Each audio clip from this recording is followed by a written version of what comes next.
हाय। Netflix पे एक documentary देखी है जिसका नाम है लवर स्टॉकर किलर, ऐसे नाम से है कुछ।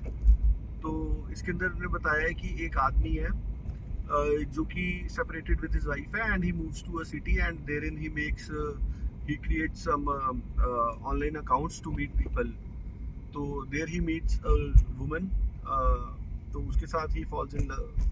ही doesn't fall in love with, उसको ये था कि मेरे को कुछ सीरियस नहीं चाहिए, मेरे को तो ऐसे टेम्परेरी ही रखना है अपना रिलेशन। तो उसके लिए वो उससे मिलता है और वो मेक श्योर कर देता है कि उसको क्लियरली पता लग जाए कि मेरे को टेम्परेरी ही रिलेशन चाहिए। तो वो ऐसे करके अपना उसके साथ फिजिकल रिलेशन में आ जाता है। और उसके बाद देवर नॉट मतलब एक साथ वो ऐसे नहीं थे कि वो हम एक दूसरे के साथ पक्के हैं, तो मतलब their on and off kind of relationship है ना। तो उसके बाद वो वहाँ से जाके अपना आगे प्रोसीड करते हैं। तो ये एक उसको एक और लड़की मिलती है, जो कि ये लड़का जो है मैकेनिक है। तो इसको एक और लड़की मिलती है जिससे अपनी ये मैनेजर होता है और वो वहाँ पे गाड़ी अपनी ठीक कराने आई होती है। तो वो लड़की जो है, वो लड़की जो आई होती है इसको काफ़ी पसंद आती है और ये they also start dating and they also start being together. तो ऐसे करके तो उसके बाद नई वाली लड़की जो है इसका नाम कैरी है और जो पुरानी वाली लड़की है उसका नाम लिज है। और इसका नाम मेरे को याद नहीं, तो लेट्स कॉल हिम रेहान। तो रेहान है।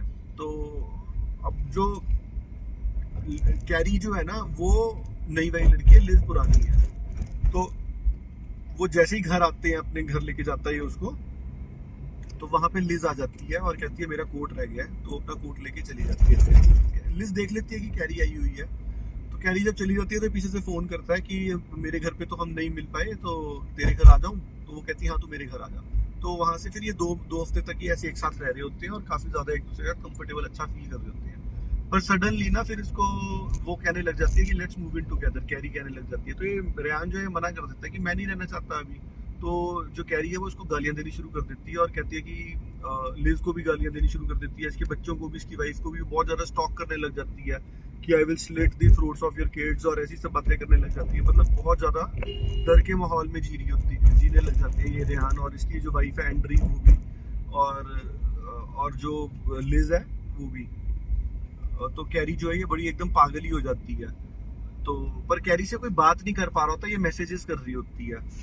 तो ऐसे करते करते जो लिज है उसके घर में आग लग जाती है। कैरी उसके घर में आग लगा देती है और उसके जो पेट्स हैं वो मर जाते हैं, उसके बच्चे बच जाते हैं। तो ऐसे मतलब इतना ज्यादा हो जाता है, फिर अपनी टी शर्ट्स वगैरह का भी जला देती है उसकी और मार देती है उसको, फाड़ देती है। डराने में इतनी ज्यादा होती है कैरी की, मतलब बहुत ज्यादा स्टॉकर टाइप एकदम मेनियाक हो जाती है। तो इस सब में वो बहुत ज़्यादा परेशान हो जाती है और वो वहाँ से मूव आउट कर जाती है कैरी जो है, और कहीं और शिफ्ट, लिज जो है कहीं और शिफ्ट हो जाती है। बट मेरे को यहीं पे शक हो गया था, शुरुआत में ही शक हो गया था कि ये कुछ तो गड़बड़ी चल रही है। ये जो लिज है किसी से बात नहीं कर रही है, तो ये जो कैरी है किसी से बात नहीं कर रही है, तो कैरी के साथ पक्का कुछ गड़बड़ हो गई है।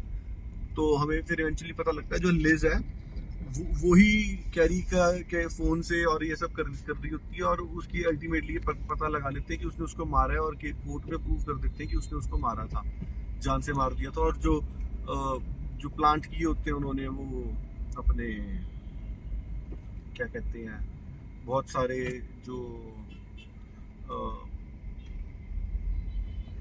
फिंगरप्रिंट्स वगैरह होते हैं, तो उसके अगेंस्ट काफ़ी सारी चीज़ें उनको मिल जाती हैं। तो उसको जो है लिज को पकड़ लेते हैं कि उसने कैरी का मर्डर भी किया और वो स्टॉक भी कर रही थी। तो अब उसको विदाउट पेरोल के लिए उसको बहुत आजीवन कारावास में डाल दिया उन्होंने। This is all about this show.